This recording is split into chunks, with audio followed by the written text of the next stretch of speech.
Hello दोस्तों, आप सभी का स्वागत है आपके अपने YouTube channel SSC exam pro में। जैसा कि आपको पता है, मैं हर रोज एक वीडियो इलेक्शन से संबंधित लेकर आता हूं। आज मैं फिर कुछ बातों को लेकर आपके पास आया हूं, जिसे देखने के बाद किसी भी मतदान अधिकारियों को मतदान दिवस के पूर्व, मतदान दिवस के दिन तथा मतदान दिवस के पश्चात किसी भी समस्या का सामना नहीं करना पड़ेगा। आपके सभी डाउट्स चुनाव से संबंधित खत्म हो जाएंगे। यह महत्वपूर्ण विषयों की सीरीज का छठा भाग है। अगर आप पहला 5 भाग को देखना चाहते हैं तो डिस्क्रिप्शन में दिए लिंक में जाकर देख सकते हैं। आपसे निवेदन रहेगा कि वीडियो को बिना स्किप किए पूरा देखें तथा चैनल को लाइक, शेयर और सब्सक्राइब जरूर करें तथा नोटिफिकेशन बेल को भी क्लिक कर दें। अगर आप मेरे पुराने सब्सक्राइबर हैं तो आपको पता होगा कि मैंने इन बातों के लिए डेडिकेटेड वीडियो बनाया है। तो अगर आपको प्रश्नों के उत्तर आते हैं तो कमेंट में जरूर उत्तर लिखें, और अगर आपको उत्तर नहीं भी आते हैं तो इसका लाभ उठाएं। तो चलिए शुरू करते हैं आज का पहला प्रश्न। तो पहला प्रश्न है, मतदान अभिकर्ता यानी पोलिंग एजेंट का हस्ताक्षर कौन कौन से प्रपत्र पर करना आवश्यक होता है। तो जो मतदान एजेंट होते हैं उनको लगभग 15 प्रपत्र में हस्ताक्षर करना होता है, जो निम्न प्रकार से है। तो इसमें है पीठासीन अधिकारी की रिपोर्ट। इसका जो भाग 1 से लेकर भाग 5 तक है उसमें इनको साइन करना पड़ता है।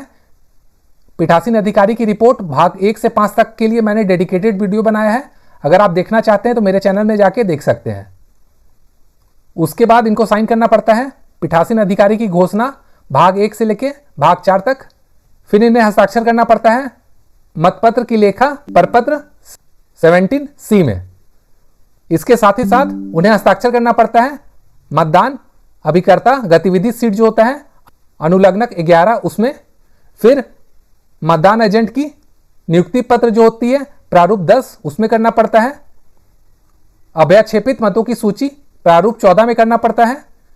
साथ ही साथ अभ्याक्षेपित आपत्ति शुल्क अनुलग्नक 19 में भी इनको हस्ताक्षर करना पड़ता है। अब चलिए देखते हैं अगला प्रश्न। सांविधिक लिफाफे एवं असांविधिक लिफाफे के भीतर कितने लिफाफे होते हैं, साथ ही खुले लिफाफों की संख्या भी बताएं। तो सांविधिक लिफाफे होते हैं 5, असांविधिक लिफाफे होते हैं 11। खुला लिफाफे में जो पहला पैकेट होता है उसमें 3, और जो खुला लिफाफा दूसरा होता है उसमें पैकेट 4। अगर आप इन लिफाफों के बारे में डिटेल में देखना चाहते हैं तो मेरे चैनल में जाके देख सकते हैं। अगला प्रश्न है, कितने घंटों के अंतराल पर डाले गए मतों की संख्या पीठासीन अधिकारी के डायरी में अंकित किया जाता है। तो इसे ध्यान रखना है कि हर 2 घंटे में पीठासीन अधिकारी की डायरी में इसे अंकित करना पड़ता है। मतदान के दिन कितने मीटर के भीतर प्रचार करना अपराध है। जैसा पहले भी वीडियो में मैंने आपको बताया है, 100 मीटर के अंदर प्रचार करना अपराध है। अगला प्रश्न है, कनेक्शन करने, सील करने या बैटरी बदलने से पहले कंट्रोल यूनिट का स्विच किस अवस्था में होना चाहिए। तो यह ध्यान रखिएगा, ऑफ अवस्था में होना चाहिए। अगला प्रश्न है, मतदाता रजिस्टर 17 का में कितने कॉलम होते हैं। ये जो मतदाता रजिस्टर 17 का होता है ये सेकंड पोलिंग ऑफिसर के पास होते हैं, और इसमें 5 कॉलम होते हैं, जिसमें पहला है क्रम संख्यांक, दूसरा है मतदाता का वोटर लिस्ट में क्रम संख्यांक, तीसरा है प्रस्तुत दस्तावेज का ब्यौरा, इसका मतलब उसने इपिक दिया है या कोई और दस्तावेज दिया है उसका ब्यौरा। उसके बाद चौथा में रहेगा मतदाता का हस्ताक्षर या अंगूठा का निशान, और 5वां में रहेगा अगर कोई टिप्पणी होगी तो टिप्पणी लिखना होगा। उसके बाद है चुनाव ड्यूटी पर लगाए गए मतदान कर्ता अपना मतदान किस प्रकार करते हैं। तो ये करते हैं प्रारूप 12 के माध्यम से पोस्टर बैलेट के द्वारा, अथवा प्रारूप 12B के माध्यम से इलेक्शन ड्यूटी सर्टिफिकेट के लिए आवेदन किया जाता है। उसके बाद ही वे मतदान कर सकते हैं।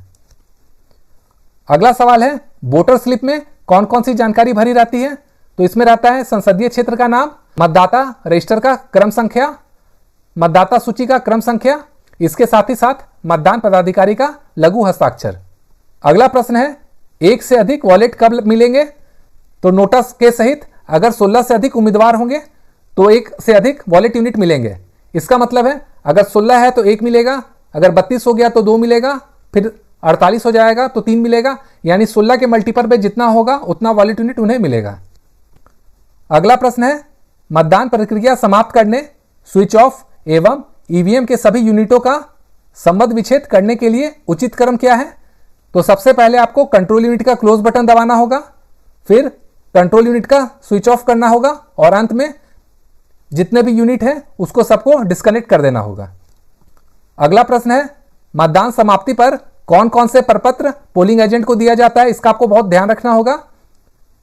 इसमें है मतपत्रों का लेखा प्रारूप 17C दिया जाएगा एवं पेपर सील का जो क्रमांक होगा वो उनको देना होगा। उसके बाद है मतदान समाप्ति के पश्चात वीवीपैट के पेपर लॉग नोब को किस अवस्था में रखना है? तो इसे लॉक अवस्था में रखना है, यानी हॉरिजॉन्टल मोड में रखना है, और जब इसे चालू करना होगा तो हमें वर्टिकल मोड में इसे रखना होगा। अगला प्रश्न है, मतदान समाप्ति के पश्चात कौन से प्रपत्र को भरकर रिटर्निंग ऑफिसर के पास जमा किया जाता है एवं रिसीविंग प्राप्त किया जाता है? तो यह है अनुलग्नक 22 प्रारूप M21। अगला प्रश्न है, मतदान समाप्ति के पश्चात किस यूनिट का पावर पैक बैटरी को निकाल देने का निर्देश मिलता है? तो ये मैंने पहले भी वीडियो में आपको बताया है, वीवीपैट के बैटरी का।